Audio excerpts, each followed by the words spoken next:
Keeping a close eye on your outgoings is one of the most critical parts of managing business cash flow. But staring at rows of numbers on a traditional ledger or profit and loss statement makes it incredibly hard to see where your money is actually draining month over month. Instead, you can build a dynamic visual chart that displays your overhead patterns cleanly. Today, I'm going to show you how to design and add a dedicated expense chart straight to your Performance Center interface.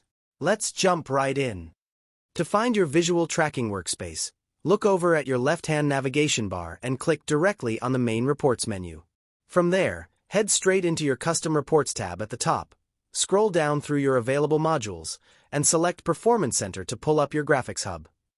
Once your Visualization Hub loads, head over to the top right header area of the grid and click the green Add Chart button. This initializes our configuration wizard where we can select our core KPI target from scratch. QuickBooks gives you a complete library of data source templates to choose from, like gross profit, revenue, and net income. Because we want to isolate our operating cash drains today, go ahead and select the Expenses template card layout, click to highlight it, and hit Continue. Now you're inside your design workstation.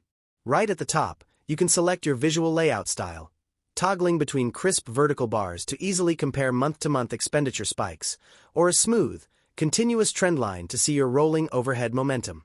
Over on the left-hand pane under the Customize section, let's lock in our formatting fields.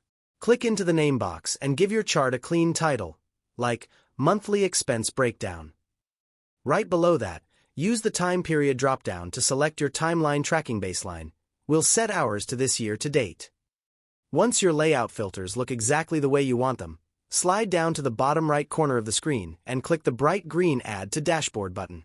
The customization panel snaps shut, and your beautiful new Live Updating Expense widget is officially pinned onto your main cockpit. Now you can check your real-time spend distributions and keep tabs on your budget limits every single time you open up your books. If this quick charting setup guide simplified your visual dashboard layout today, drop a like, subscribe, and consider hitting that join button to support the channel. Thanks for watching, and I'll catch you in the next one.